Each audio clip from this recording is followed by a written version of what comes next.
comment on the comment box so that I know that you are hearing me very well. Put a emotion or hugs or fire or anything. Just put it up there so that we know that you're hearing me very well.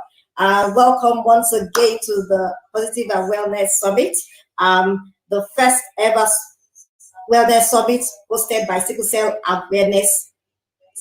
Advocacy and Management Initiative, and brought to you in partnership with Fidelity Bank and Maramatu in the PACT Initiative. Yes, thank you, Gina. Thank you, Dosumu. Thank you, Aisha Dosumu. Thank you. Today we're going to start off with a very, very interesting topic, something that is very dear to my heart, because I see that eating healthy is important as much as we take medicine. In fact, it's much more important than taking drugs or any kind of use to prove ourselves. How well we eat is also important. And normally, because we're so busy, we tend to just eat anything that we find easily available. So we are going to be talking this evening about food fighter, finding fun ways to eat nutritious food. And today we have a very, very special guest. She's somebody who is well known to Nigerians especially, and I would run her bio and bring her on. Bose Ogunboye, also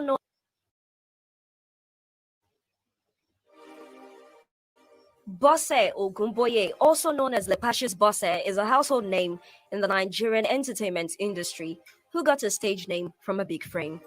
She began a comedy in the university days at the University of Ibadan, where she first studied theater art, graduated from the University of Ibadan, and later went back to study law. She was called to bar in 2010.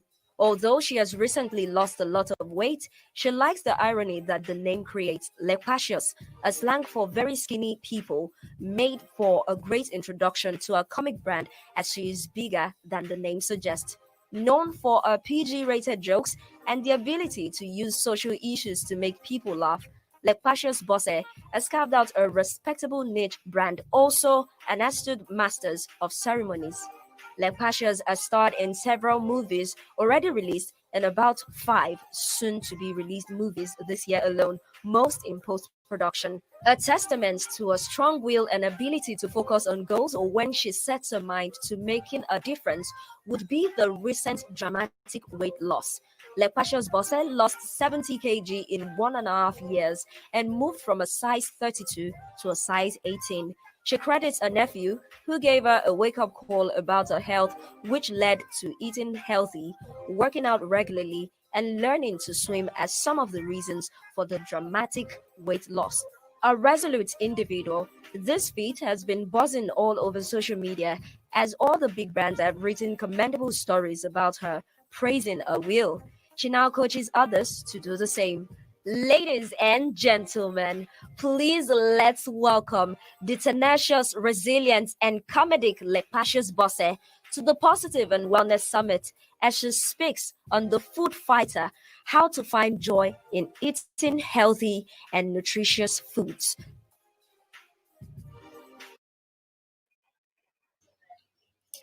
Hello. Thank you. Welcome. Finally, you're here. Great to have you on this special. Yes, I'm so happy to have you on board. Thank you for honoring our invitation. I know you have so many things that you do, but I'm very passionate about this subject, and I said, who better to talk about it than Lepacious herself, especially considering your story. So I hand over the platform to you, ladies and gentlemen.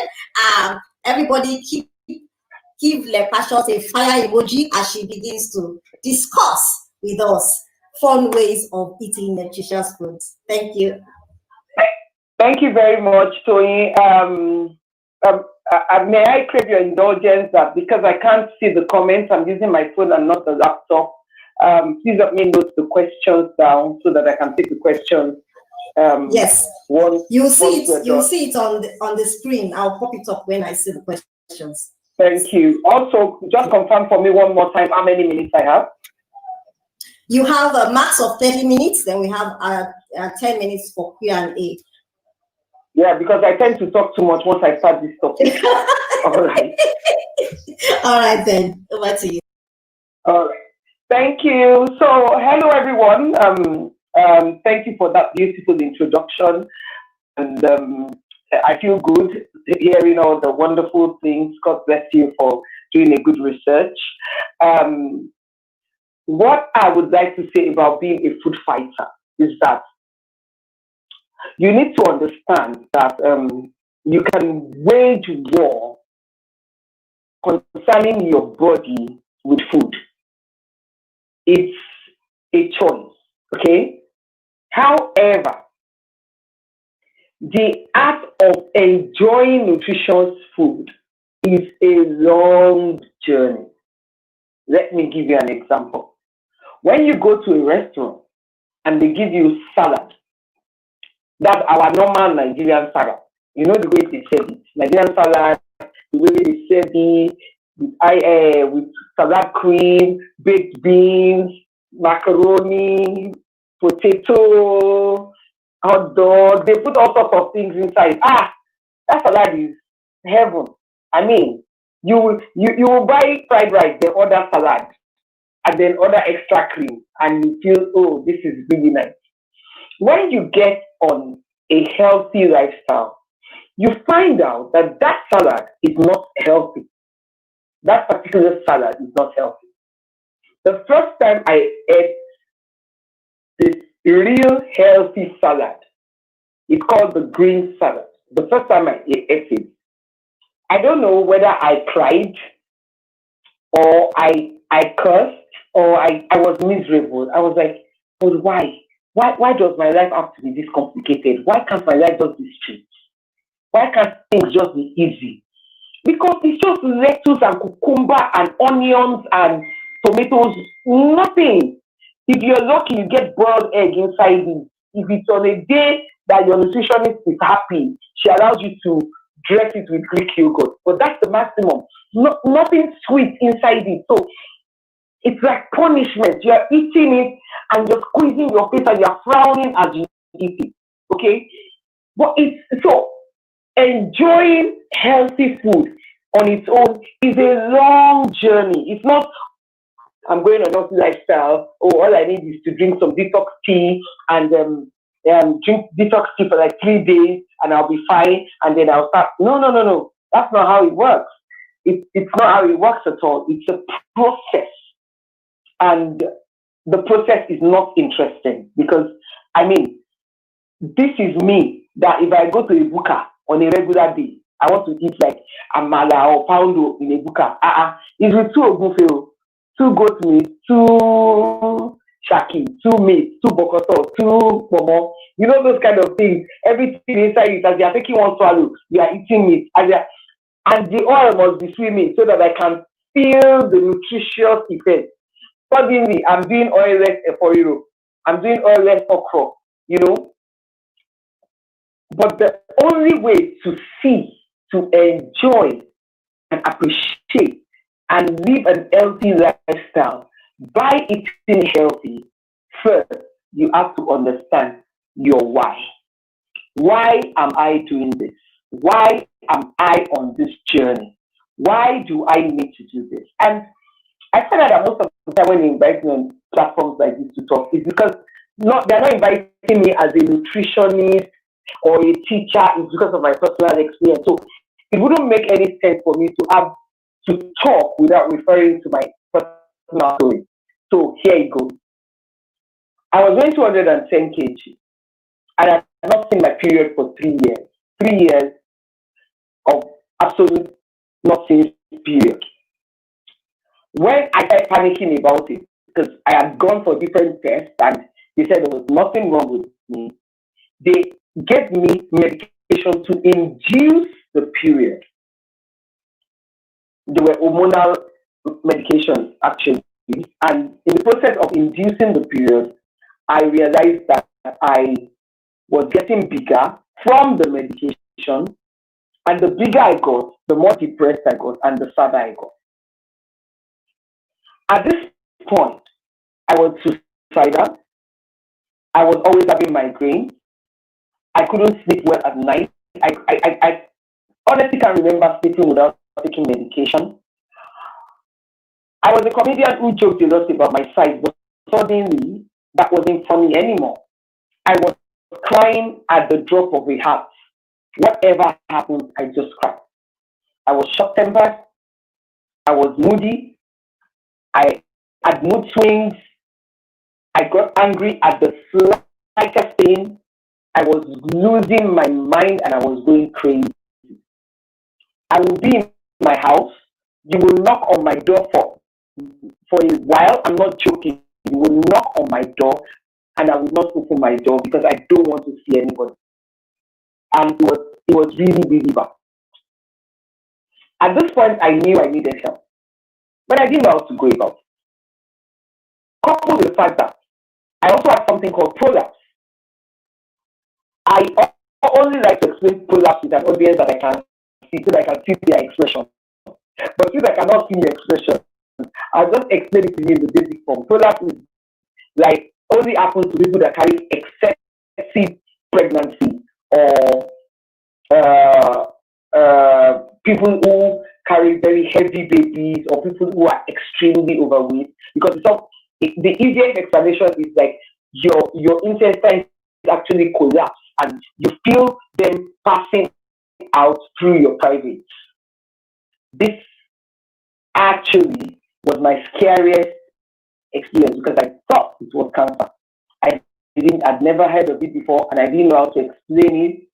And the fear of even talking about it meant that I was giving it validity. So I tried to ignore it for as long as I could. The few times I went to the doctor, I did not realize at the time I was going to the doctor that when I lay down, the products go inside. It only shows up when I squat, like when I want to pee or something. So every time I try to explain to them, I lie down, they touch the touch, they can't find anything. So I didn't realize that I was the one that was communicating the wrong information. And so of course they couldn't give a good diagnosis. Anyway, long and short of the whole story, I knew that I needed help. Everybody knows the story about my nephew, and now my nephew came into the room to me. And I'm always talking about that because, of course, I have friends who are told me, I will sit down beside my friend, and why are you breathing like that? You're breathing very heavy. I've had some sad experiences, like the one I posted on Instagram some time ago, people were just say talking and all that. When I would enter into the place, I cannot need to sit still, and then the embarrassment of having to ask for an extension and all that. I've had all those shameful, painful, humbling experience of being overweight. I don't consider I wasn't overweight. I was obese. And I always tell people, if they decide to do overweight, if you're overweight, it's okay. I mean, you're choppy, that's all right. Guys like that. When you're obese, even you, waking up in the morning, you wake up with it's not this feeling. I remember waking up in those days and I'm like, oh no, I need another thing to and I need it. Oh, but why? I wish I didn't make it. Why now? Oh God, why did you just allow this project to go like this? It was that. But gradually, as time went on, I was going crazy into depression. I mean, my family members noticed and all that, and my brother was like, oh, come over to me, come from one. And that was when I was in the room. And this story is so interesting because my nephew was not in the room with me. The door was closed.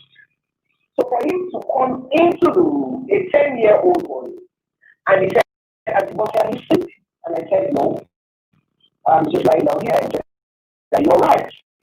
I said, yeah. He said, you're breathing fine. Now, for a 10-year-old boy to know I am breathing fine, and the door was not open, like everything was happening that fast,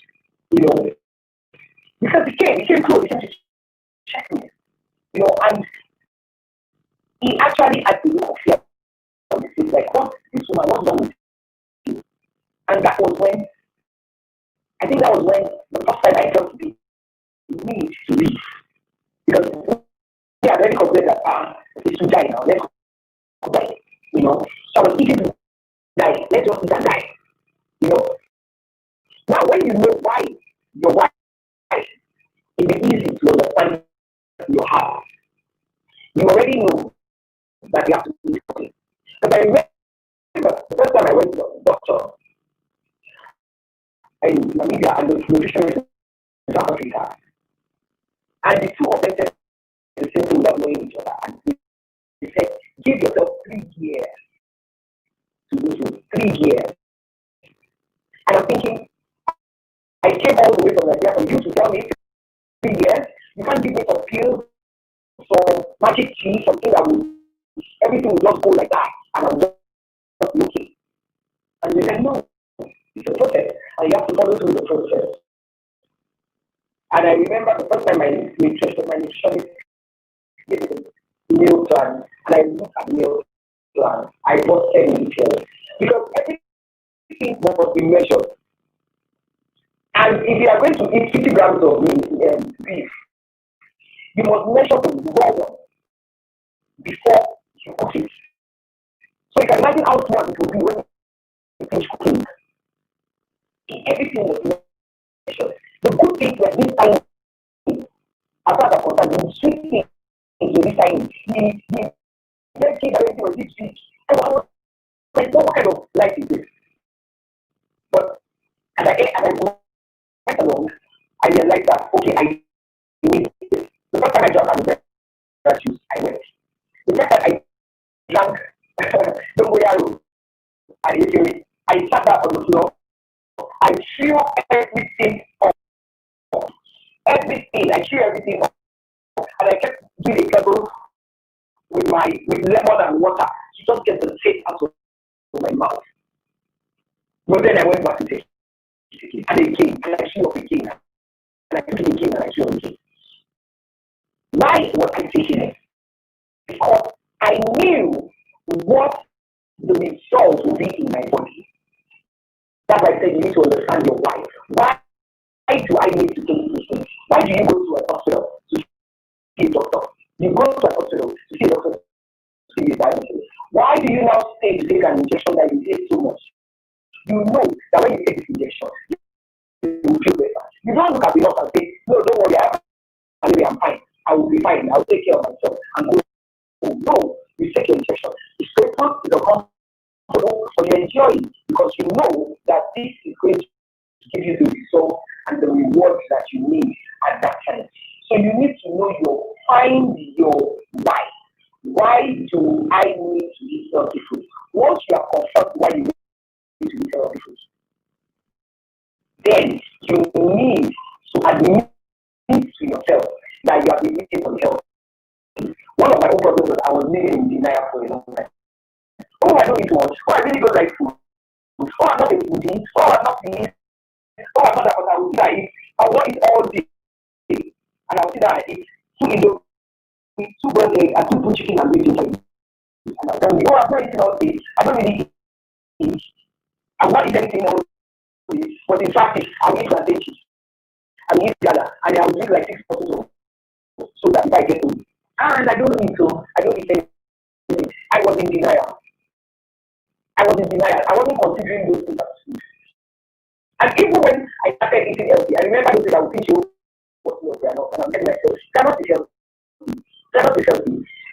You need to understand the import of everything that enters into your mouth. Why it needs to enter into your mouth. What is in your mouth. So as soon as I realized that this was a major problem, and it starts in the mind, because there's something called mindful eating. Mindful eating. Mindful eating means that you are consciously putting things in your mouth. It's a process. You don't eat distracted. You don't eat absent-minded. You don't finish half of it like when you're cooking it on the fire. Like in the name of your things. You don't walk, put a small bowl, small in the bowl, and you're walking around and you're eating. You're sitting by the TV. You are not even started.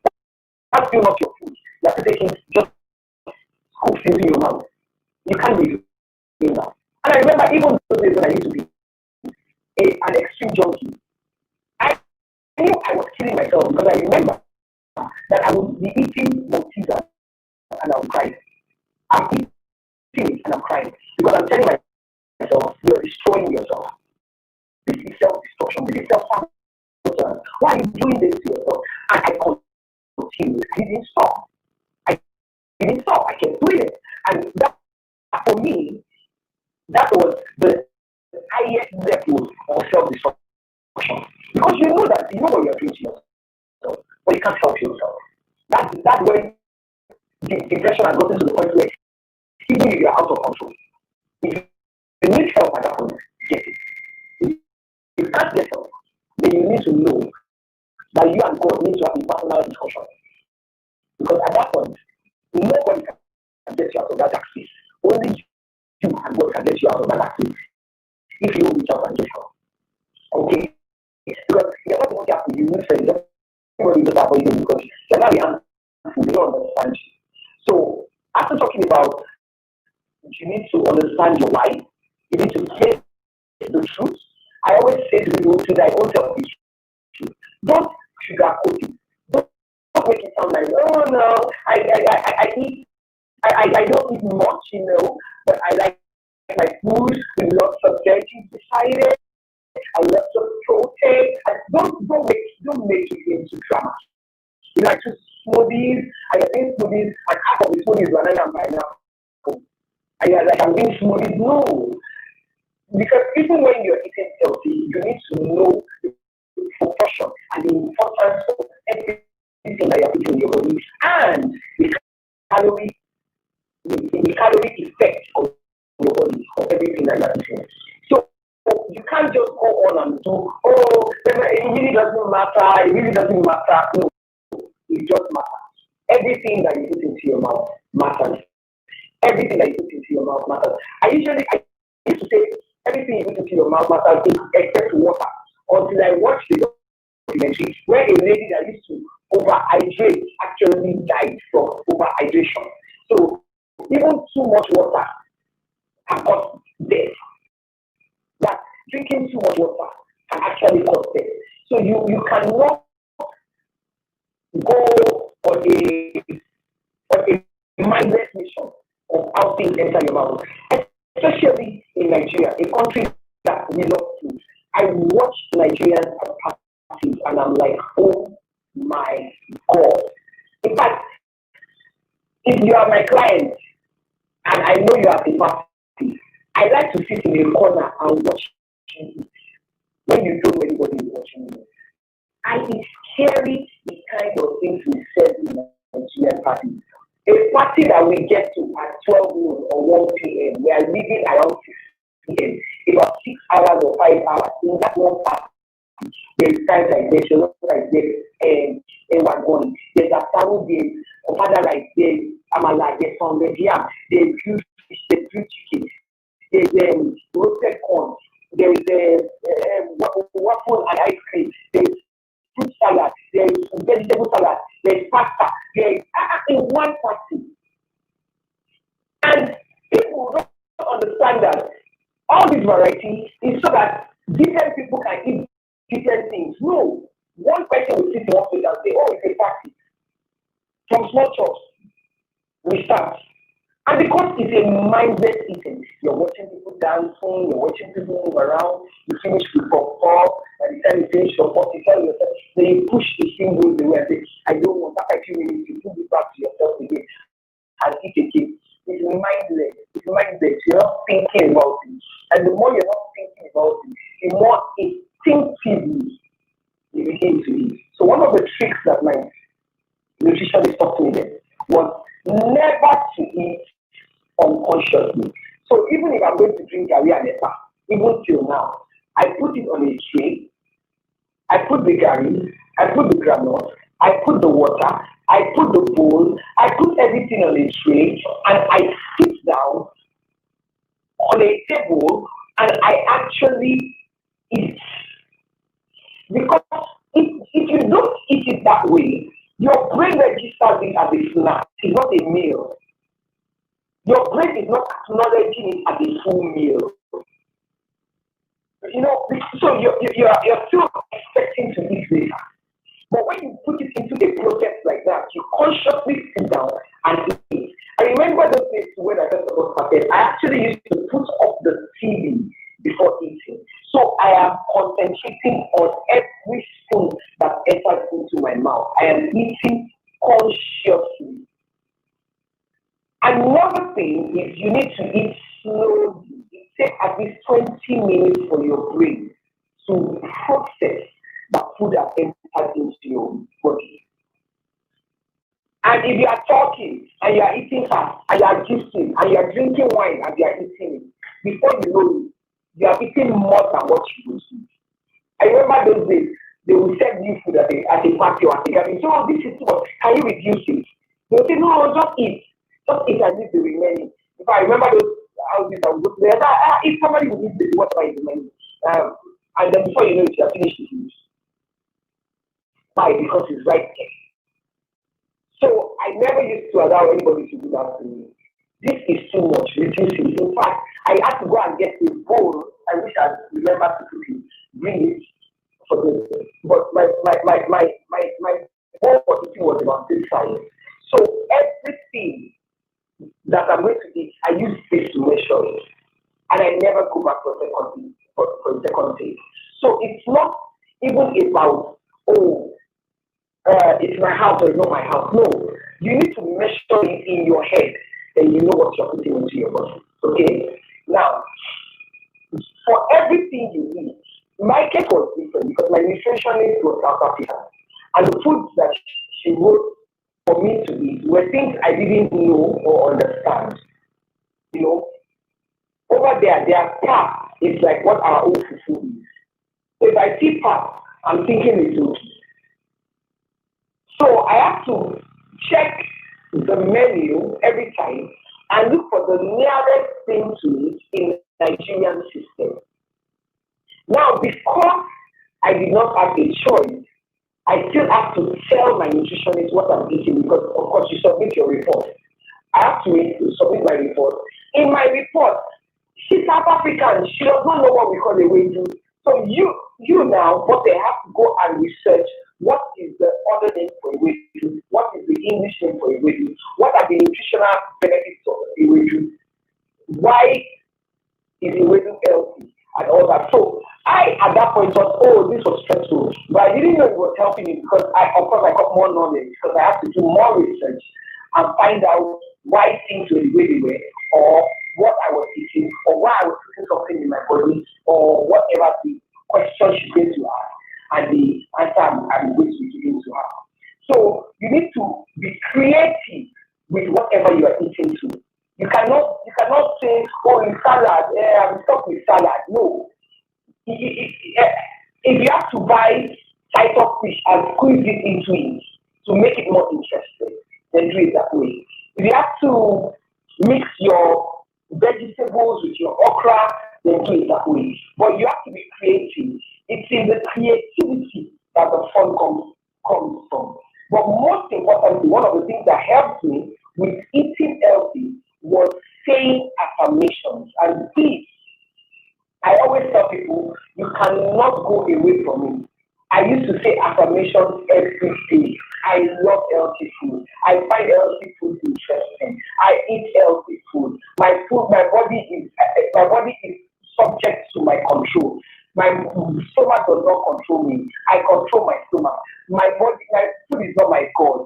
I eat what I should eat. I love good food. I love healthy food. I eat at the right time and I stop eating at the right time. I eat only when I'm hungry. I love my vegetables. I love my food. I used to say those things every day because I am not lying. I hated them. I'm not the kind of person that I can't imagine waking up and then the person that will call I want to boil beans, I want to eat food, or I want to make moi moi. There were just things that never occurred to me. I could live on rice and indomie for like 3 years. You know, suddenly I'm taking cucumber. Even till now, as I'm talking to you, I still don't like cucumber, but I take it every single day. You know, that's why I said you need to know why you are taking it. You need to understand why you are taking it. When you know why you are taking it, when you know the result for taking it, when you know the reward for taking it, then you will take it. You will take it with happiness and with joy. And this is my final thing that I like to tell people. You will never see a diabetic person consciously, deliberately stand up and go and take Coca-Cola. You will never see a diabetic person consciously stand up and say, this morning, oh, I want to eat boiled yam, or I want to eat dodo. The joy and the power to make that decision has been taken from them by diabetes.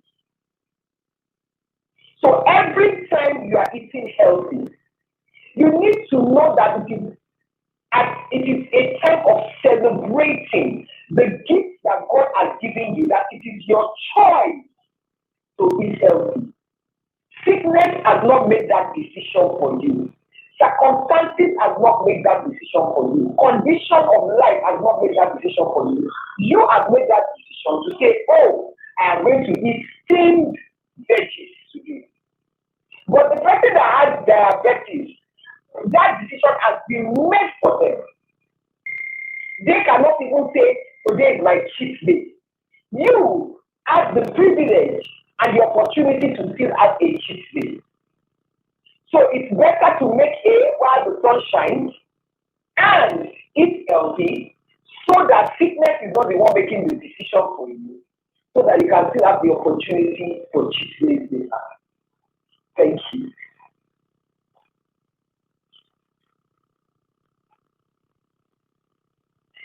So your mic is muted. I can't hear you. Your mic is muted.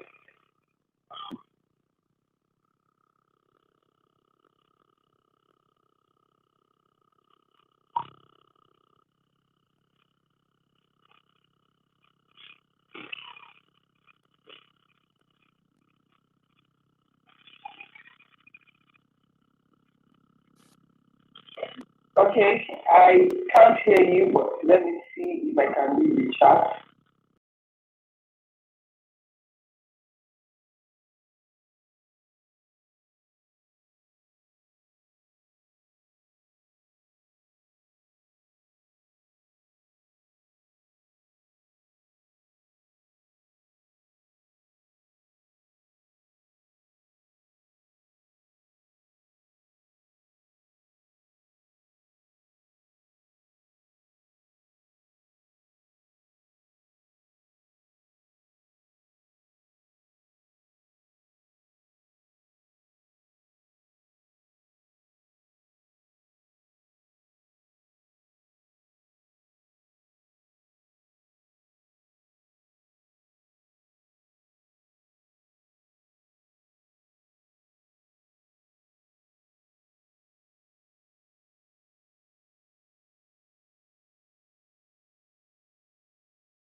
energy. I need energy. No, what you need is the right diet. A lot of us like to go on crash programs with our body. And our body was not designed to work that way. Our body was not designed to our body was not designed to manifest itself that way. It's supposed to be gradual, slow, steady. You don't put pressure on your body and expect it not to pack up on you one day. I like to liken the body to a machine. Let's say your car or your generator. Do you use your car? I mean, ideally, personally, I'm going to use myself. I service my car every 3 months. That's because I do that. One day, this car may break down on me in the middle of nowhere. And I know that I do not have to deal with that. So if I can do that for my car, why won't I do that for my body? Your generator would not run, 24 hours a day, 7 days a week, 4 weeks a month, 12 months a year, non-stop, without you taking it for servicing at some point or the other. If you do that, one day that generator is going to crash on you, and then you will be forced to do what you have failed to do. So the way this body was designed to work, remember I said earlier, you need energy to survive. This body needs energy to move. This body needs energy to work. This body needs energy to function. And sugar is energy. But the question is, where are you getting your sugar from? I mentioned earlier, it's been 4 years since I ditched sugar. And I am not joking. You cannot give me a bottle of fizzy drinks to take today. I can't take a quarter of it. I literally revolt against it. But this was me 4 years ago. I would sit down with 4 bottles of fizzy drinks and, I would down it and not like anything. So the question is, where are you getting your sugar from? So if refined sugar is bad for you, what do you do? Take your sugar. We have fruits. They contain sugar. Fruits contain sugar generally. But that is the sugar that we need. And you see, as against refined sugar that would give you a burst of energy, no. Natural sugar does not do that. Natural sugar just literally builds you up gradually, enough for you to sustain whatever it is that you are doing at that particular point in time.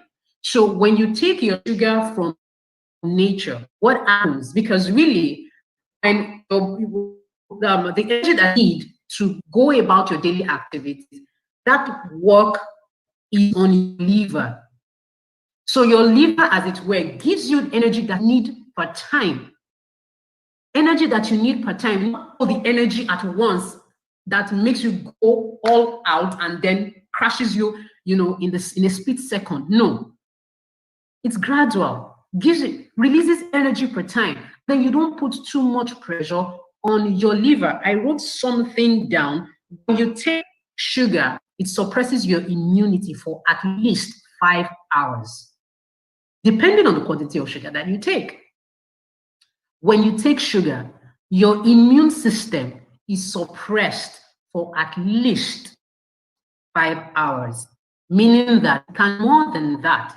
So when you go on a roller coaster ride of having sugar in your diet all the time, basically using your hands to weaken your immune system. And when your immune system is down, you literally made yourself open to infections. You've literally made yourself open to diseases. And that is one of the reasons why a lot of people deal with infection, especially infections like yeast. They feed off sugar. So you're dealing with yeast infection, and then you still, you take sugar and dairy. You are setting yourself up for trouble because it will never go away. It will never go away. You can suppress the symptoms, but it is still there. Why? Because yeast feeds on sugar. So you really want to be careful where it's sugar source from. Children who have neurological disorder, sugar worsens their situation. Children who are autistic, who have ADD, ADHD, sugar worsens their situation because already they are not stable. So when they keep taking sugar, you are making them more stable. You will be able to predict their next move because what sugar does is spike your activity levels. It sends a message to the brain. Food is information to your body. You don't just eat. For every single thing that goes into your mouth, you are giving your body information to work with. So it depends, depending on what you put into this mouth, which is the gateway, right, to the brain. Depending on what you put in there, your brain will pick it up and process it. If it is good, it will process it as such. If it is bad, it will process it the same way. Your body is like a computer. It is garbage in, garbage out. What feed it is what it's going to give to you. What you give it is going to give back to you. It is very, very, very natural. You cannot break that cycle. If you don't want to be in age, all bent, needing the assistance of someone to help you walk, to help you do things, it is largely dependent on things that you are doing now with your body. I tell people that what you do with your body now, you will reap the benefits 30, 40 years down the line. For some, you will reap it almost immediately, but most of the time, the effect, you see it 40 years down the line. So basically, that is what the sugar rush effect is. So now, when you have a sugar, the side effects, I've mentioned some of them. One is that it's pressure on your liver. How? It makes your liver or your pancreas, I can't remember which one exactly, but your pancreas, the organ that is responsible for insulin production, yeah, I think it's the pancreas. And your pancreas and your liver, they work closely together. So when you put too much pressure on those organs, because you add a sugar rush effect, it allows those organs to overproduce insulin, meaning that the insulin that your body doesn't need, you are allowing your body to produce it. And you see the liver, what the liver does is that the liver is a shock absorber of the body. When the liver senses that, oh, you don't need this thing, it is toxic to your body, it absorbs it. Like it to the shock absorber of your car. There is a limit your shock absorber can take. You use it today, you go into a ditch, bumpy ride, can take it. But if it continues like that, it is only a matter of time before your shock absorber will go bad. So when your shock absorber goes bad, what happens? You need a replacement. Unfortunately, the liver is something you can go to the market and say, I want to buy. You would need a donor. So the question is, do you really want to put yourself in that type of thing? Because your sugar intake. Do you? Because when you take sugar all the time, you put too much pressure on your liver. Another thing, like I mentioned earlier, is that it triggers your stress hormones. Your cortisol levels get high. You start getting tired easily. So you find out, oh, I slept for 8 hours, but I woke up, I just didn't feel like I slept at all. Your stress hormones are high. That is what sugar does to your body. And then you're tired. And stress not properly treated would lead to hypertension. Why? Because you're going to start losing your sleep after a while. When you're stressed, the body wants to be in a calm place for it to be able to rest, for it to be able to sleep. So the moment you start losing your sleep, you're setting up yourself high blood pressure, which is one of the leading causes of death all over the world, not just in Africa, not just in Nigeria. Heart-related issues are what is the #1 leading cause of death. And you see the unfortunate thing about heart-related issues is this: it doesn't give you a sign. Someone can sleep and not wake up, have a cardiac arrest in the sleep. It is that serious. It is a silent killer. It is a what? It is a silent killer. So you really don't want to get yourself into that position. One of the other side effects of sugar rush effect is this: you begin to have palpitations. You begin to have palpitations. Because of the rush, you begin to have rapid heart beats. Heartbeat. Palpitation is related to your heart. If you continue to palpitate for too long, it can cause a medical condition called angina, which is pain in the chest. Most people that suffer from high blood pressure have palpitations, not all. Most of them, they suffer palpitation, and that can lead to angina, which is chest pain. And the truth of the matter is, when you hear the word pain, think about it as something that is swelling. You won't see it. Oh, I have a pain in my chest, but you're not seeing your chest is not swelling. Something in there is swelling up. Pain is basically inflammation of anything. Inflammation of the muscle, inflammation of the artery, inflammation of body tissues. It can be anything. And when your heart is concerned, it is your blood vessels. When you have too much blood flowing through your blood vessels per time, it is a disaster waiting to happen. There is a certain amount of blood that your blood vessels can per time. When you make the heart work hard and it starts a rush of blood, what happens is that there would be an inflammation of those blood vessels. You begin to feel them as pain. Your chest looks normal, but something is swelling inside of you.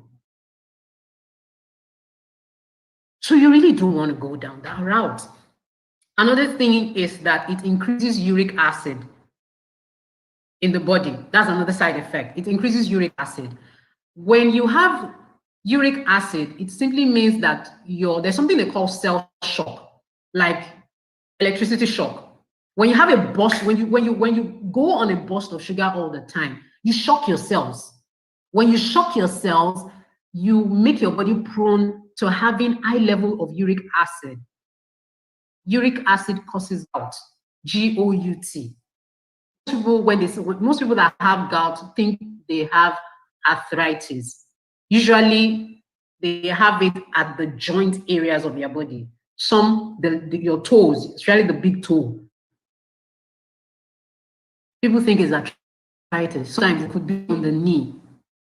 But it is as a result of high uric acid in the body, which most is as a result of sugar in your bloodstream. So the dangers far outweighs benefit. In fact, like I said, there is no benefit. Sugar doesn't benefit your body in any way. It doesn't. Research has shown that sugar can disrupt the endocrine system. The endocrine system is a collection of glands. It's a collection of glands in your body that are responsible for fertility. So it is not surprising that a lot of women are having fertility issues these days. Why? Because endocrine system is messed up. You can't talk about reproduction. You can't talk about reproductive health and not talk about the liver. And I just explained to you the role that the liver plays, the role the liver plays in absorbing toxins in the body. The liver can only take so much. You stress it, it will break down. Just like a car can break down on you if you don't take it for service. Just like your generator will break down on you if it is not serviced correctly.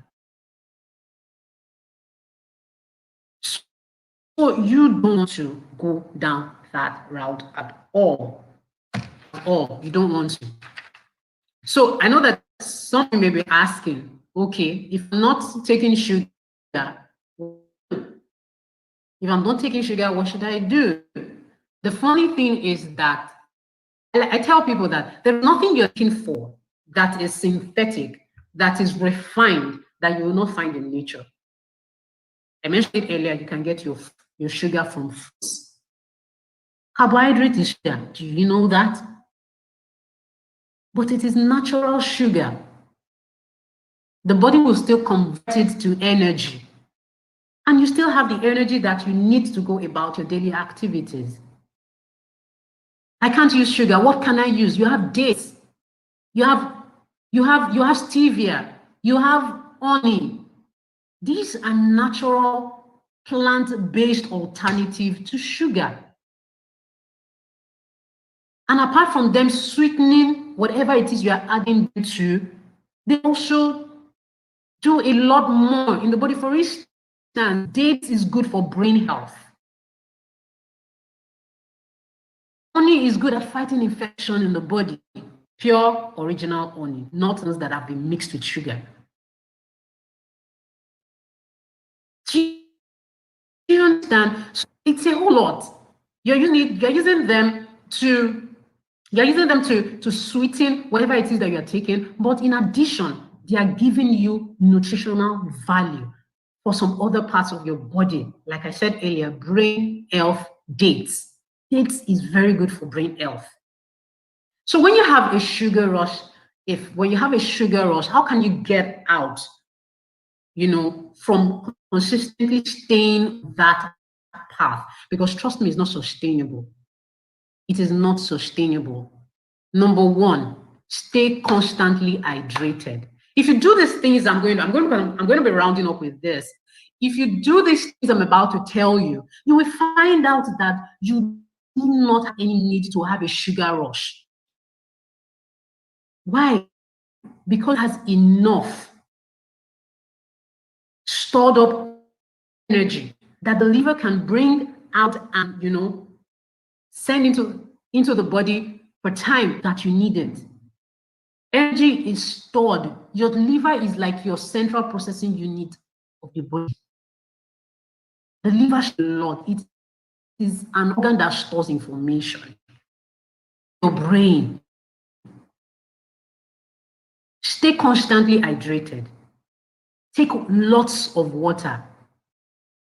When you take lots of water, you may pee. But this is the good part. When you pee, you are literally releasing toxins from your body.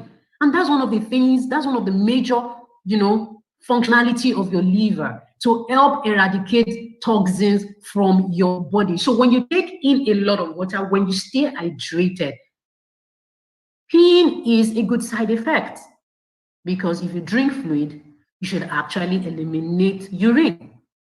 And one of the ways the body eliminates toxins is by urinating, amongst other sweating, bowel, and all of that. And don't wait until you need sugar to take sugar. I don't know if you got that. Don't wait until you need sugar to take sugar. It has to be lifestyle, consistent lifestyle. So you wake up every day, you grab a bowl of fruits or something. That has enough sugar in itself that your body will convert to energy, store somewhere, and when you need it, it brings it out. Eat right.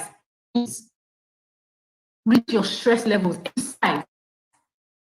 Now, when I say exercise, I don't mean you must go to the gym and go and carry the weights and all that. As simple as taking a walk around your compound or even in your house, when you play a dance to it, that is exercise. You can sit down on your chair and then you are doing things like this. I'm exercising my joints, and that's the whole essence of exercise. Moving. You find out that you've been sitting for too long, stand up and walk around. Instead of the elevator, can you take the staircase? Instead of in that bike that to maybe the next 2 streets, can you take a walk? Sometimes I do it. I leave my car at home and I walk to my office. Not because I don't enjoy the luxury of driving, because I just feel like, okay, it's looking like I'm getting too sedentary in recent times. I need to do something about it. So it has to be a conscious effort. It always has to be a conscious effort. So I think with that, we can round up. I think my time is fast spent. Am I right? I still have time. Do I have time?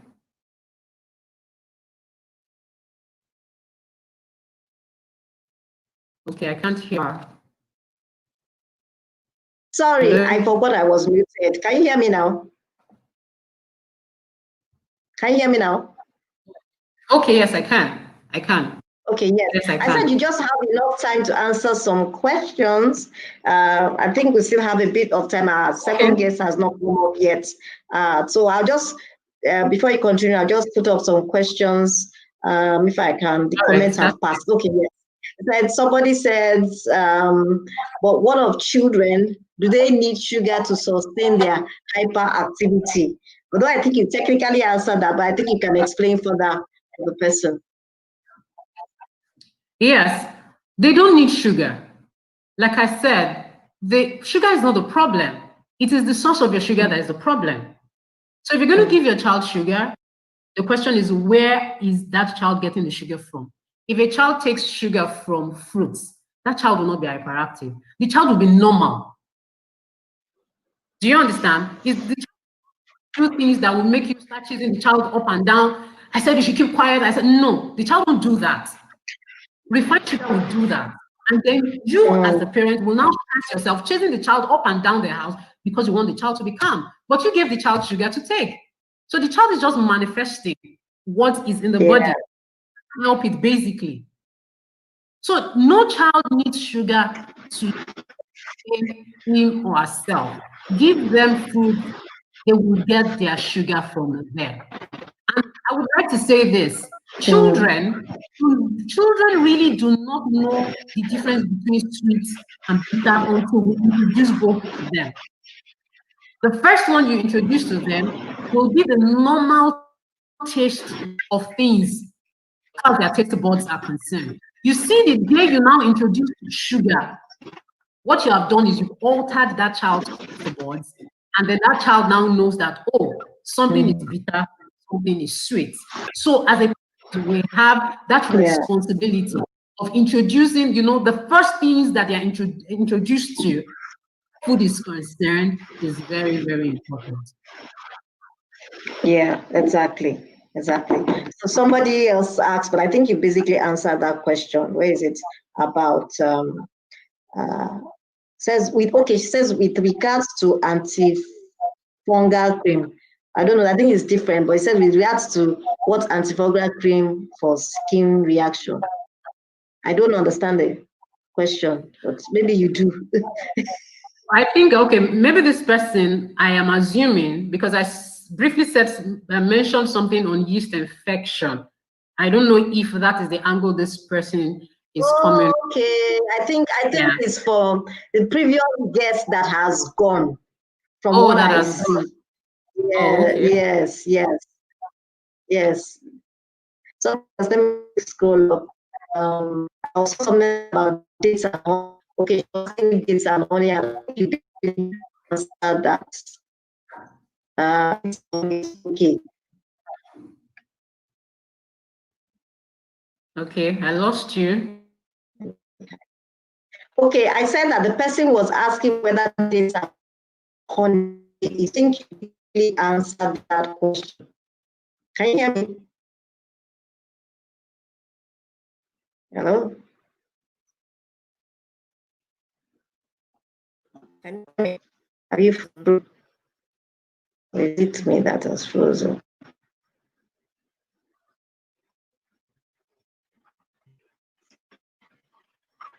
Hold on.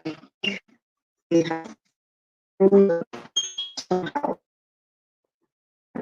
And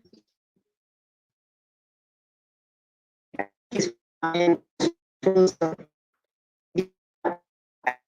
Yeah,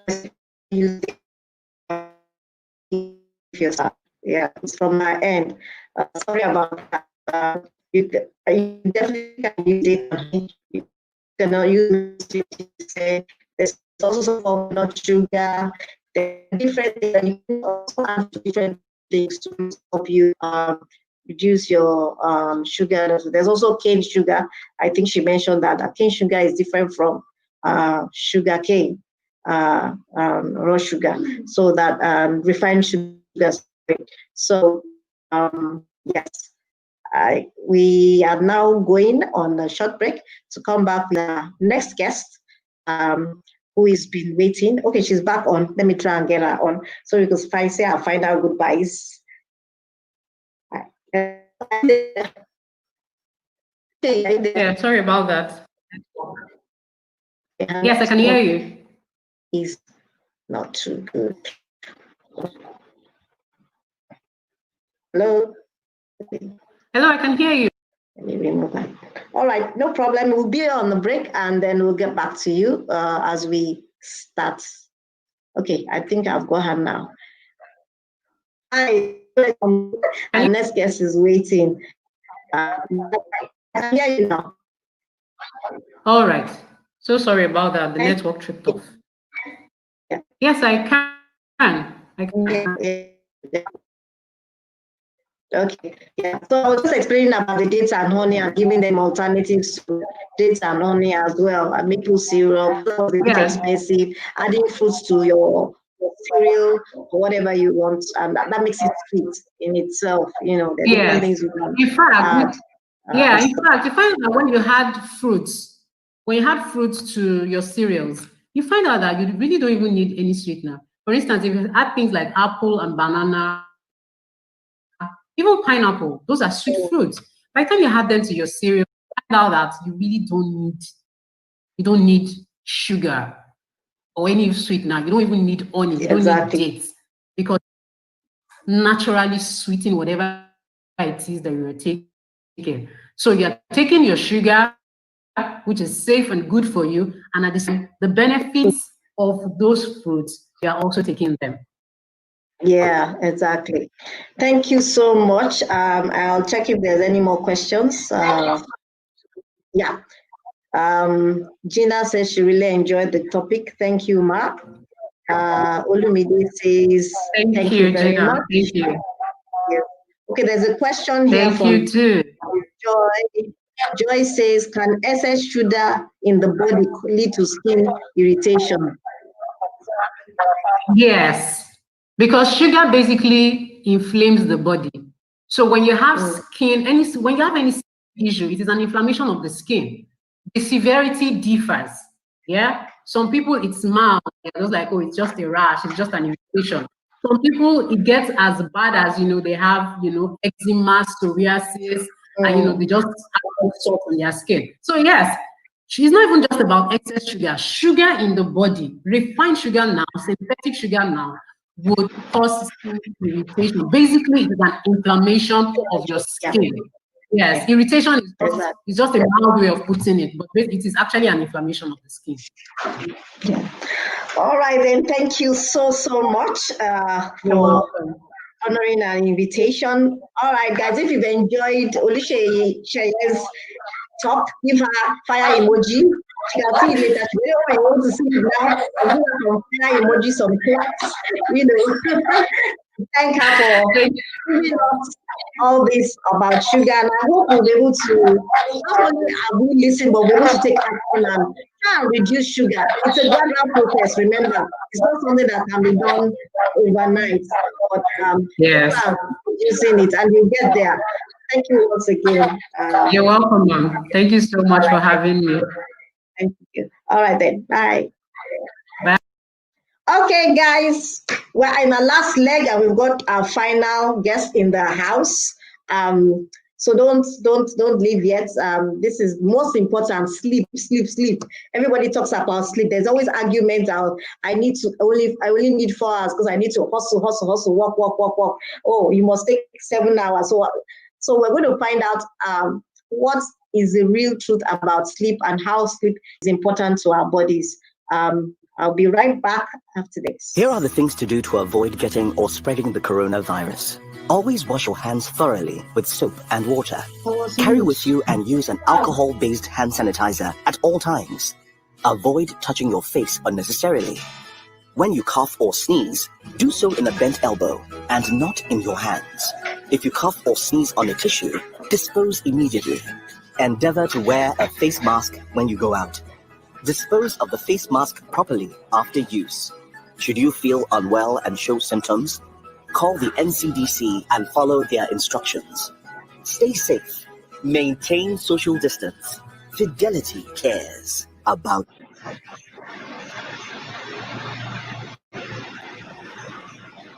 Dr. Ngozi Onya, visionary, founder, promoter, and current managing director of Pelon Memorial Hospital. She is a graduate of Nigeria's premier university, the University of Ibadan, a fellow of the West African College of Physicians in Pediatrics, and an experienced primary care physician.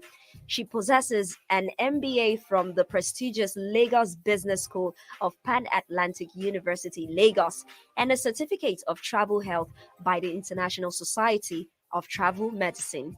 She has worked in both the public and private sectors of Nigeria over the last 34 years at all levels, and her roles have included senior manager, medical, Nigeria Telecommunications Limited, and company medical advisor, Nigerian Breweries PLC, before she left to set up Pillion Memorial Hospital. She is, amongst others, a past college treasurer of the West African College of Physicians, a trustee of Pharmacists Nigeria, and the Society of Quality Health in Nigeria, for which she is also the chairperson of the Programs Committee. Ngozi is presently the managing director of Pilon Memorial Clinic, Victoria Island, and Ikeja.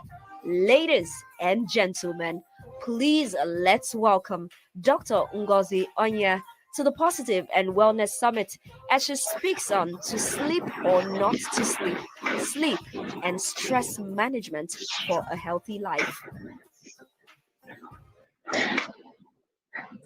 Okay, guys, thank you. Welcome, welcome. Ngozi, so good to see you again. So good to see you, Tony, after such a long time.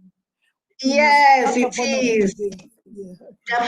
Definitely. So today, guys, we have Dr. Ngozi Onya, and she's going to be talking to you to sleep or not to sleep. There's always this narrative, oh, you don't need a lot of sleep. No, you need a lot of sleep. And she's going to break this down as it pertains to our body and physical health. So over to you, Ngozi. Thank you. Tony, I just sent you a WhatsApp message now with my presentation. Is it possible for me to share my slide? I thought it was going to be a Zoom. Is it possible to share my slide? But if it's not possible, good evening, everybody, and thank you for tuning in and waiting till so long. Considering we are going to talk about sleep, so we should be off very soon to go to bed. So I'm talking about to sleep or not to sleep. Sleep and stress management for a healthy life. The outline I'm going to talk about what sleep is. I'll talk about the different types of sleep, the different stages of sleep. I'll talk a bit about wakefulness. I'll talk about sleep deprivation and then stress. Then I'll talk about how sleep and stress interact with each other. And I'll make a couple of recommendations. So let me start with what is sleep. Sleep is a naturally recurring state of mind and body. So it recurs, hopefully every 24 hours, we should go to bed. Okay. It's characterized by a couple of things: altered consciousness, inhibited sensory activities, so you don't feel a lot, reduced muscle activity, so you're not walking or moving all over the place, although my grandson somehow manages to roll from one end of the bed to the other at night. Reduced interaction with your surroundings, so you're not aware of what's happening. And it is distinguished from wakefulness or being awake by reduced ability to react to stimuli. So a lot of noise, everything is going on around you, you are asleep, you don't even notice. However, a sleeping person is more reactive than the person who's in coma. So you pour water on the sleeping person, he or she will wake up, depending on how deeply they sleep. If you apply pain, call their names loudly enough, they will wake up. The person in coma may not respond to those stimuli. So, okay, thank you. Now I have my slides. So may I go to the next slide, please? Okay. Can we go to the next one, please? Okay, so there are different types of sleep. There's the REM sleep, in which, so REM means rapid eye movement. And it's the total, there's paralysis of the body. That's when people dream. It's an anabolic state. So it's a state where you are building up your body. You are replacing dead cells. You are revitalizing your organs. So you are building up. That's when children grow. For adults, that's when we replace the vital parts of our body. Then there's, in that anabolic state, you restore your immunity, your nervous system, musculoskeletal system, the mood, the memory, everything is restored, cognitive function. So after a good night of sleep, you wake up the next morning and you're thinking very clearly. This normal circadian rhythm of the body promotes sleep at night. So normal people, or well, I guess those of us who take shifts are not abnormal, but normally people will want to sleep at night. And if you open the eye of a person who is having a rapid eye movement sleep, you will notice rapid movement of the eyes. In the non-REM sleep, non-rapid eye movement sleep, at this stage, dreaming is rare. The muscles are not as paralyzed. So you go first the non-rapid eye movement, then into the rapid eye movement. So the muscles are not as paralyzed. So that's when people can sleepwalk. And then there's parasympathetic dominance. So there's more, the parasympathetic nervous system is the system that the fight or flight type of the part of the nervous system. So that's more active during the non-REM sleep. Can we go to the next slide, please? The next slide, please. Okay. So there are different stages of sleep. I think we passed. Can we go to the previous one, please? We've gone to 2 slides now. Can we please go to the previous? Okay. So stage 1 is just the transitional phase. So you're feeling drowsy, about to fall asleep. Stage 2, almost 50% of sleep is in this stage. At that point, the heart rate slows down, the body temperature drops a little, and the muscles relax. So we spend a lot of our time in this stage. Almost 50% of your sleeping time is in this stage. Can you please go to the next slide?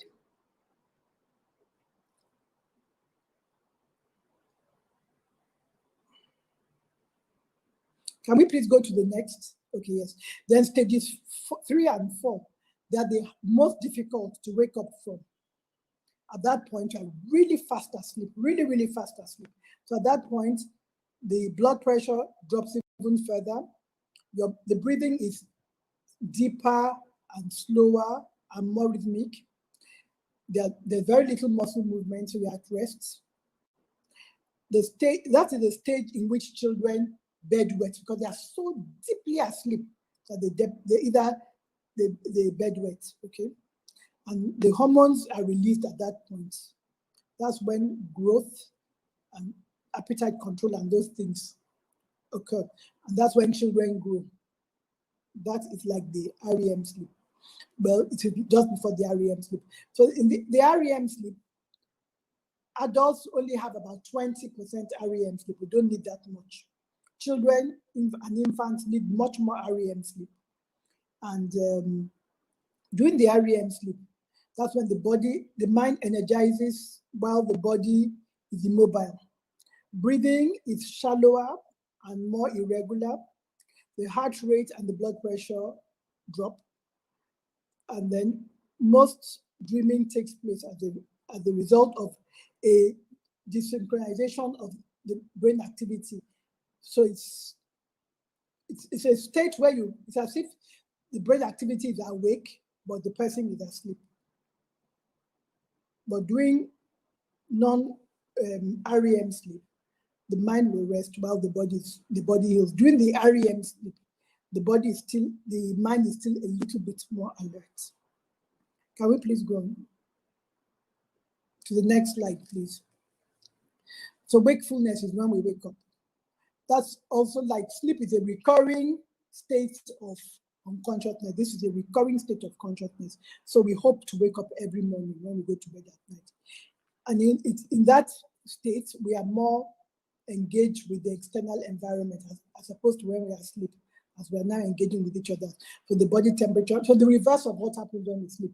Body temperature rises, the heart rate rises, the muscular activities get back in motion, our breathing is a little faster. So I'm sure we all know about wakefulness. Can we please go to the next slide?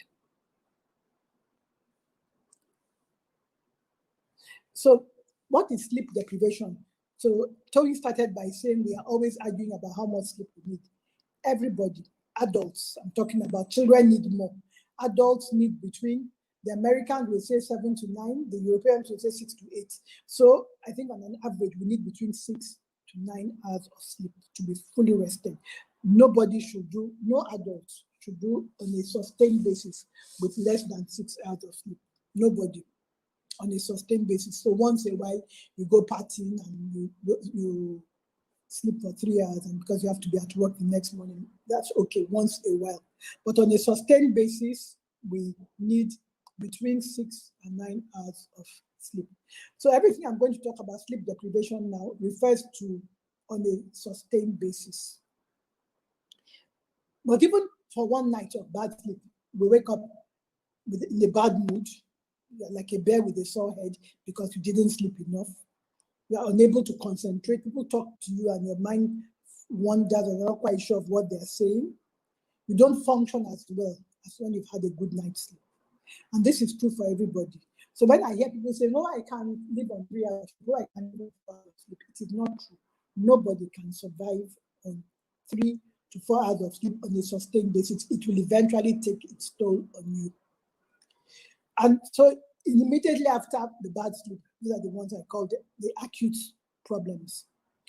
On a long-term basis, and we'll see why, it leads to depression. People are always very mixed up about depression, and we think depression means that we are sad. No, depression means we are overwhelmed. We can't cope anymore. So sleep deprivation is one thing that leads to depression. And I'm sure we're not surprised that depression is definitely very much on the increase globally now. It's probably the number one chronic ailment in the world now, in my opinion. Most of the patients I see who come and think they have malaria, and they treated themselves for typhoid and malaria recurrently. We have some screening tools, so their questionnaires we give them to fill the PHQ-9, and then they fill the PHQ-9 or the GAD-7. So that's anxiety. So anxiety and depression are twins that work hand in hand. So you fill the GAD-7 or the PHQ-9, and you find out that this malaria and typhoid they've been treating for the last 6 months is nothing but anxiety or depression. And it has nothing to do with the fact that their lives are sad. Everything is going well for them. They have great jobs. In fact, like I always say, poor people don't get depressed. They don't have the luxury of the time for depression. So they have great jobs. Everything is going well in their lives. Everything a young person or a person of that age will want, they have, and yet they're depressed. Sleep deprivation is a big contributory factor. Then depression on its own now leads to overeating for comfort. So what happens when people are depressed is that they burnt out all their happy hormones. Their endorphins are burnt out. So they are seeking pleasure in other things. So what is the good way of getting pleasure? I didn't listen to the presentation before. I only caught the tail end of it. But we seek pleasure in refined sugars. So you take a bit of chocolate. The sugar makes you feel good for a while. Of course, it drops again. Or you take a very sweet biscuit. It makes you feel good for a while. In my own case, I eat sugar popcorn a lot. Anybody who comes to my hospital knows me walking around with a bag of popcorn. That's my own sign of stress. Okay, so Of course, on a sustained basis, a lot of refined sugar, obesity. Also, in the same vein, heart disease, cardiovascular disease, hardening of the blood vessels, leading to strokes, leading to heart attacks, kidney damage, and all kinds of chronic ailments. Heart disease, cardiovascular disease is the leading cause of death globally, strokes or heart attacks. There's a lot of noise about COVID and all that now, but cardiovascular disease, which is hardening of the blood vessels, is still the #1 cause of death globally. It also leads to diabetes, of course, eating. So it's interesting to see what sleep deprivation can lead to. But I think we often underrate what sleep deprivation is and what it can do to us. Please, may I go to the next slide? So I want to talk about stress now. So when we talk about stress, we often think that stress is a very negative term. But generally, stress is a positive term. It's a response, an evolutionary response. It's been there in man for as long as man has existed. And it's to deal with important or dangerous situations. It's stress that makes us able to go beyond what we ordinarily can do to save our lives sometimes. So as I'm sitting down here quite relaxed, ready to watch a movie after this, if I heard a loud bomb now, suddenly I will go into overdrive. I'll be able to run. I'll feel as strong and as young as I was 40 years ago. Okay, so that's what stress is meant for, to respond, to deal with dangerous situations first, or even important situations. So you're going in for a job interview, stress, your heart is beating faster, your muscles going to contraction. As soon as they're about to call you, you feel like dashing into the bathroom. That's the stress response. The autonomic nervous system is going into overdrive, and it makes you perform very well at the interview. It makes you, okay. So what happens is when you're stressed, you release adrenaline and cortisol, which are used for the fight or flight response. So it's 3 F's. Fright, something frightens you, so you go into the flight or fight response, depending on your perception of the stressor. So, like I said, stress is not a negative word. We often will say it's a negative word, but it's not a negative word. However, when it is sustained, it becomes negative. So it's meant to be, so we all produce adrenaline and cortisol normally just to live. Without adrenaline, we'll be dead. Without cortisol, we'll be dead. We need these things at a certain level. When you're stressed, it spikes. And then when the stressor passes, it dips back to normal level. And that's what it should be. However, when it is sustained, it becomes deleterious to your health.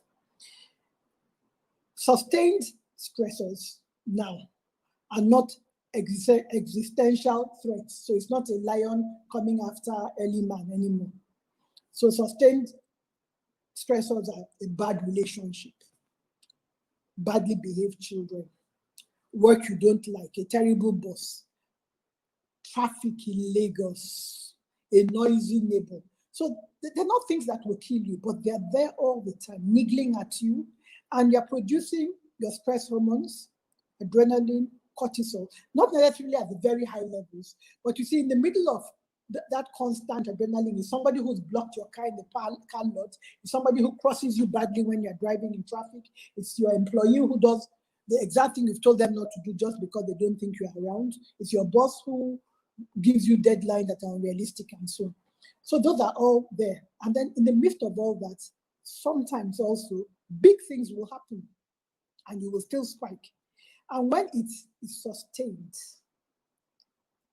it will eventually lead to many things: depression, anxiety, many of the things I talked about, but including sleep deprivation. When you're very worried, you go to bed, you can't sleep because you are aroused all the time. Because you have adrenaline. When I say aroused, I'm not talking about sexual arousal. I'm talking about just being alert. So you're very alert. Your mind is wondering. You're wondering how to cope with this problem, and then you can't sleep. Okay. Apart from many other things that come with stress, many illnesses that come with stress. It's a good time to mention them. Ulcers, it's very interesting when I see people who say, I'm supposed to be talking about sleep, but I'm talking about stress now. But it's interesting when you see people who say things like, oh, I have an ulcer. You produce a lot of acid in that state of stress. So you will have tummy ulcers. Generalized body aches. Your muscles go into contraction in that fight or flight mode. So your muscles will eventually ache you and you will start having pain all over your body. Blood is flowing to your brain, so you will have headaches. Sometimes some people are wanting to pass urine all the time because the whole idea of fight or flight is to make yourself as light as possible to fly. So you can actually start having diarrhea from stress or going to the toilet frequently to the point where you will think you have diabetes, but it's just stress making you pass urine all the time, and then all this, of course, your heart beats faster, so you get palpitations. Your heart rate is persistently high. After a while, it will push your blood pressure up. But you see, these are the effects of adrenaline. What about cortisol? Cortisol is a steroid. If you have cortisol high in your system all the time, it depresses your immunity. If anybody who is on long-term steroids will tell you that they know that long-term steroids leads to depression of the immunity. Frequent infections, every small cold that passes by, the person will catch, the stressed person will catch. And in my opinion, it hasn't been proven. In the long term, I think it can actually lead to cancer, a depressed immunity. So stress can be very negative when it is sustained. But like I said, generally it is positive. It was put there by God to help us deal with dangerous situations. So it becomes a vicious cycle. Can we please go on to the next slide? So sleep and stress are closely linked. Stress, as I explained just before, can adversely affect sleep, the quality and the duration of your sleep, the depth. We talked about the various stages. So the depth of the sleep and the duration of the sleep. On the other hand, sleep deprivation can increase stress levels. Just the fact that you're not sleeping already, you wake up, stressed. So that's a stress of sleep. So it becomes a vicious cycle. Okay. Both stress and sleep deprivation can lead to lasting physical and mental health problems. I've talked about them. Anxiety, generalized anxiety can be a crippling problem. There are some people who are anxious all the time. They're anxious about what they don't know why they're anxious. They just know that they're anxious. They can't sleep. Their hearts are beating fast. They're anxious about everything. Maybe this will happen, or that will happen, or that will happen. And they're constantly worried. And when anxiety stays long enough, it leads to depression. Depression can be a debilitating illness, paralyzing illness, makes it impossible for the person to function normally in society. Okay, those are mental health problems. And then I talked about the lasting physical problems, the ulcers. I talked about the recurrent infection from stress. Irritable bowel syndrome is stress related. I've talked about headaches, chronic headaches, myalgia, body aches, and so on. Cardiovascular disease. I've talked about obesity. I've talked about so many things that can result from sleep and stress. Indeed, a nasty vicious cycle. Can you please go to the next slide, please? So what are the things we can do to help ourselves? The first, exercise, and more exercise. When we are exercising, what are we doing? We're using up adrenaline. Remember, I said the major hormone produced by the stress reflex is adrenaline. So when you exercise, you burn up your adrenaline. I didn't explain very well the relationship between depression and stress. So what happens is that when you are stressed, you produce a lot of adrenaline. Your happy hormones are your endorphins. The happy hormones and the adrenaline, the stress hormones, tend to neutralize each other. So when you have a lot of stress hormones, it burns up your happy hormones. That's why we talk about people being burnt out, because the stress hormones will burn out eventually your happy hormones. And when your happy hormones are low, then you're depressed. So you might mentally as into the fact that something good has happened to you, but you're unable to whip up any happy emotions because you don't have happy hormones left. But when you exercise, you use up your adrenaline, your stress hormones, and you give your happy hormones a chance to rise. So for those who exercise, you know that there's something called the exercise high. After you've just done a good workout for 1 hour, you're singing at the top of your voice, you're happy to say hello to everybody because your endorphins have risen. Exercise, pure and simple exercise. Free, you don't have to join a gym membership. You just need to walk. Power walking in the open air is probably the best exercise I would recommend. And I think not just me, even the experts, just walking, power walking in the open air. Okay. Then mindfulness and meditation. Mindfulness has become very trendy, but mindfulness is about living in the moment, because we realize that the things that stress us are not things happening in the moment. So I'm sitting down here doing nothing. I mean, but I'm talking to you. That's not doing nothing. But there's nothing stressful about talking to you. And I'm in a nice, cool environment in my own house.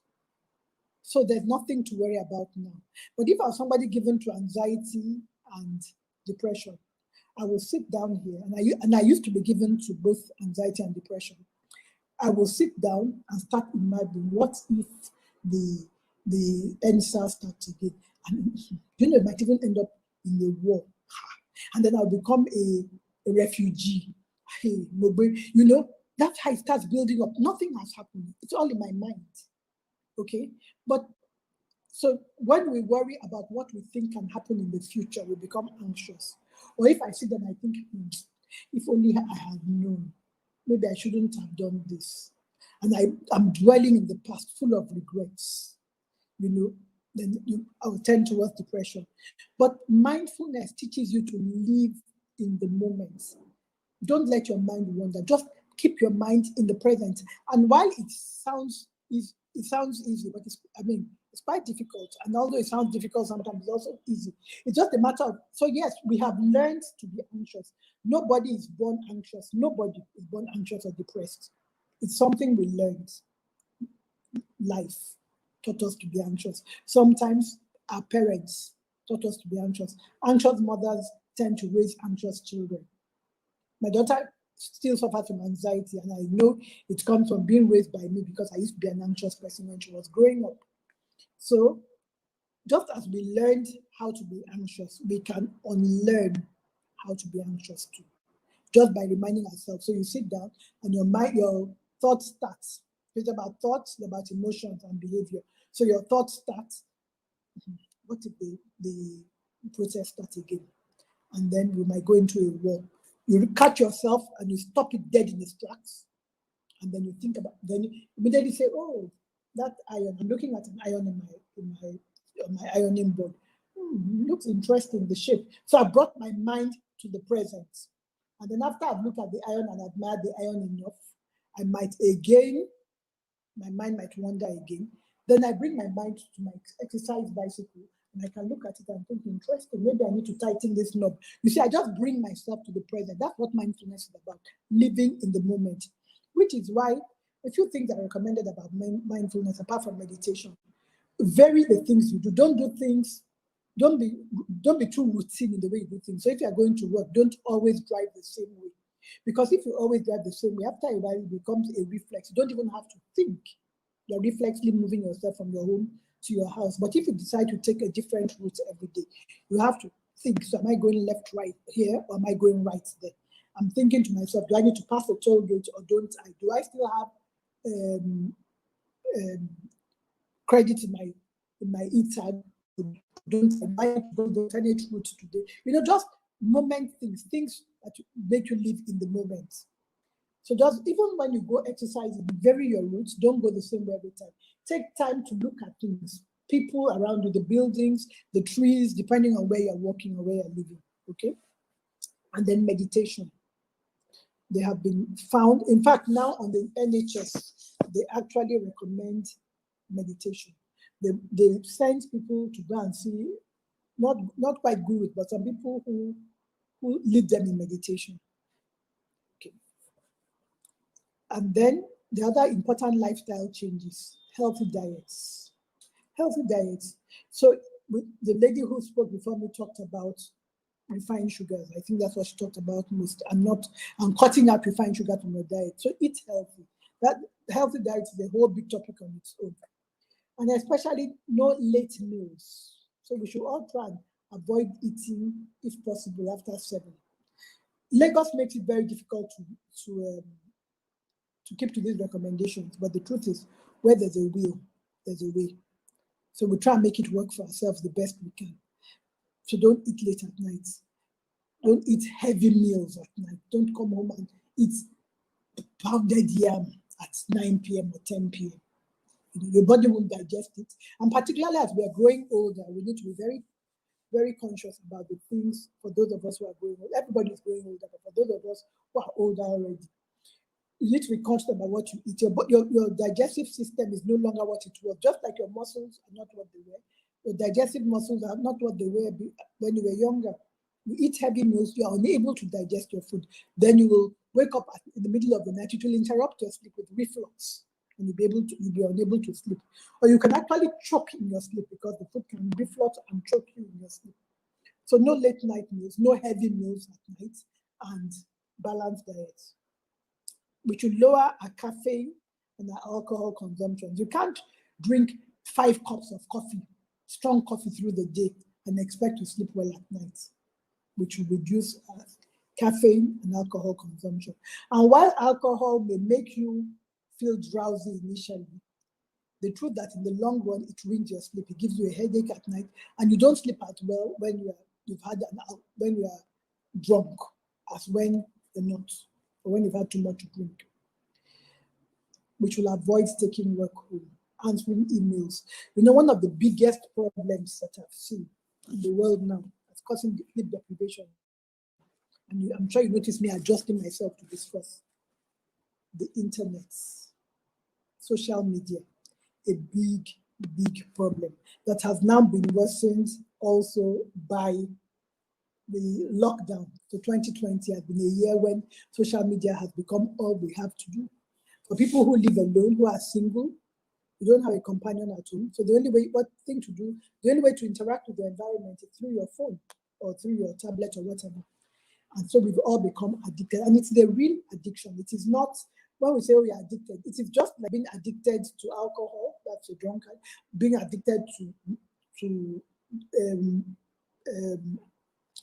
benzodiazepines, drugs like Valium and so on.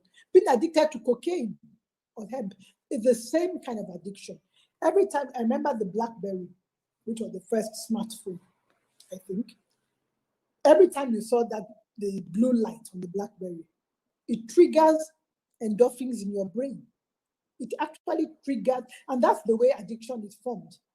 It gives you pleasure the same way for those who smoke weed, a hit of weed will give you pleasure. So after a while, you get addicted. You start feeling withdrawal symptoms when you don't have your phone. When you're on the plane for too long and they don't have Wi-Fi on board, you start feeling nervous because you haven't looked at your phone. And the minute you land, the first thing you do is look at your phone. We did get ahead. I was talking about the fact that now I understand very much why. Sorry, I tell stories and I digress a lot, but it comes with age. I understand very much why Boris Johnson was giving so much credit to the nurses who looked after him when he was in intensive care. And I said, because the nursing care is probably the most important part of intensive care. And I run an intensive care unit. And every time I walk by, I find the intensive care nurses on their phones. How are you on your phone and watching your patients? So what it is let me quickly look. And then you quickly look and you see one thing and then another thing. And before you know before you realize it happens to the best of us. You've spent 1 hour on the phone when all you wanted to do was spend 2 minutes on the phone. It is the real addiction. So when I said today that I think everybody, when they come to work, will have to check in their phones. During their break time, they will have access to their phones for a while. And then after their break, they will check it in when they're going home. Sounds a bit draconian, but sometimes that might be the only way you can free people. Some people are able to govern themselves, but many people cannot. They're not bad people. They just are addicted to the phone. and the internet. And that is responsible for a lot of sleep deprivation. So people stay up till 5 a.m. I know people who stay up playing online chess, people who stay up playing online games, or just chatting. And then because the world is interconnected, I belong to a chat group, my classmates from medical school. We have classmates who are doctors in Australia, and we have classmates who are doctors in North America, and we are here in West Africa. So that group is never silent. So when the people in Australia are waking up, the ones in America are sleeping, and vice versa, and so. And then there are some people I notice who are constantly responding. So you look in the morning, they have something to say every time. Okay, we are in our 60s now, and many of us are retired, but it means that they don't sleep well either. So this is one big problem. And then now with the lockdown and working from home, what you find is that people are actually working harder because there's now no line between work and home. So work is home and home is work. They've all blurred into each other. And we are not able to make the separation or the distinction. So I get worried when I go to the home of young people. I won't say which young people in case they're listening to me. And I find mommy on her phone, daddy on his phone, grandchildren on their tablets, 4 people, members of the same lovely young family, everybody on their own. And who knows how long it will go on for. So, yeah, that's a big problem. We should avoid taking work home. We should find a way of reducing. I have a friend whose husband, they are both Dutch, her ex-husband, he has refused ever to get a smartphone. For as long as I've known Hans, he just had a regular, like Nokia 2310 or whatever it was called, something, that phone anyway, regular phone. That's all he's ever had. He's never owned a smartphone. When he has a computer, when he wants to go online, he goes online on his computer. Then he has a telephone for you to be able to reach him if you need to call him, and that's it. And I think that's one of the smartest people I've ever met in my life for taking that decision. So he's never actually known what it means to own a smartphone. And it's not because he can't afford it. So we all need to find a way of reducing our dependence on the internet and try and balance our lives and ensure that we sleep for the prescribed 6 to 9 hours, proper sleep, and wake up refreshed.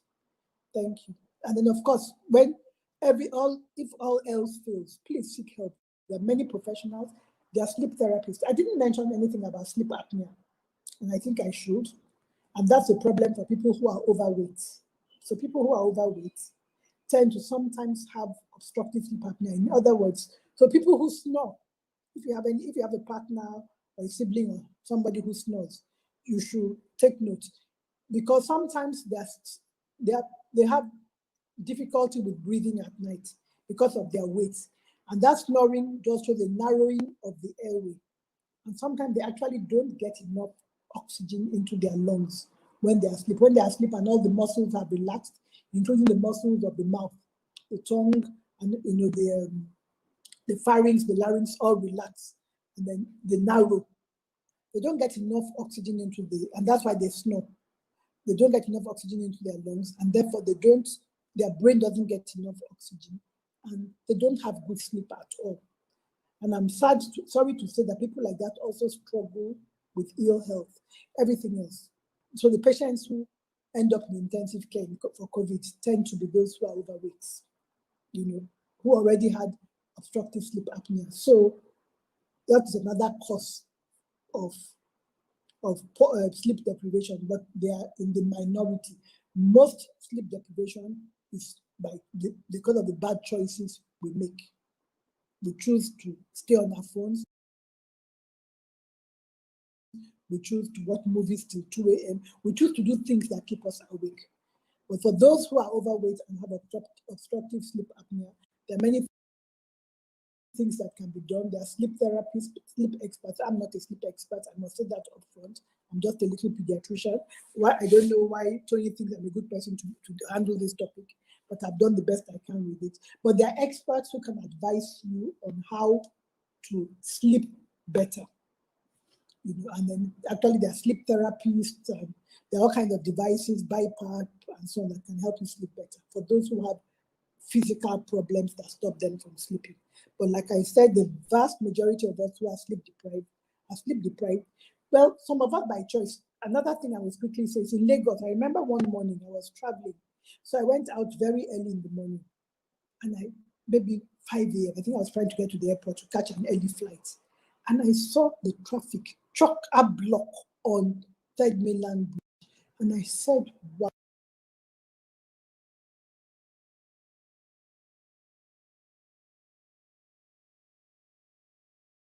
I sent a message to my family members. I said, no wonder we're such angry people in Lagos.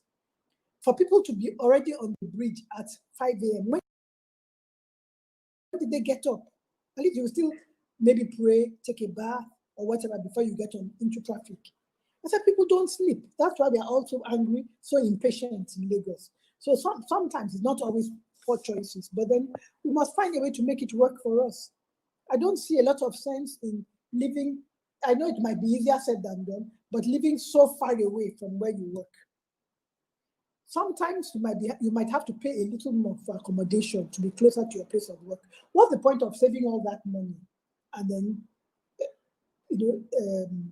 compromising compromising your health and the quality of your life?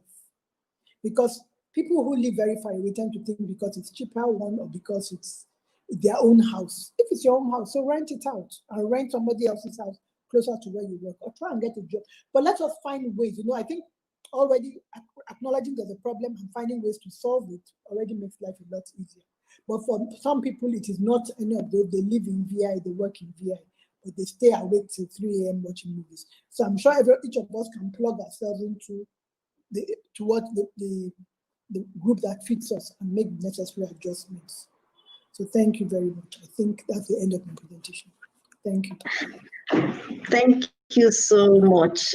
It's been an interesting discourse. In fact, I have some questions here which will come. I know that sleep is very important in all ramifications, and it's very important that we understand why sleep is important. And I hope we've been able to get some information out of it, because a lot of times, because we're trying to work, oh, I must do work. Even sometimes I succumb to some things, oh, I must do a lot, but we forget that, as you said, consistent lack of sleep can affect you. If it's once in a while, yes, but once it becomes consistent, then it becomes a problem. Let me look at there's some questions here.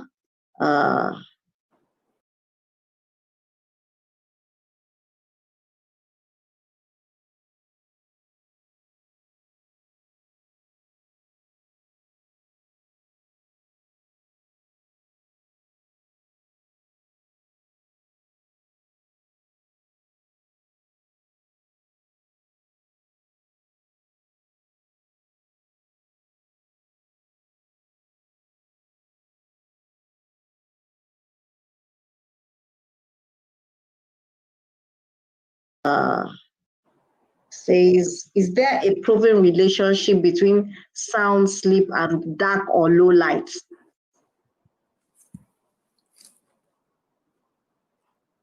I think so. That's not something, like I said, Yes, exactly. I'm not a sleep expert, but our normal circadian rhythm makes us sleep when it is dark. So yes, there must be a relationship.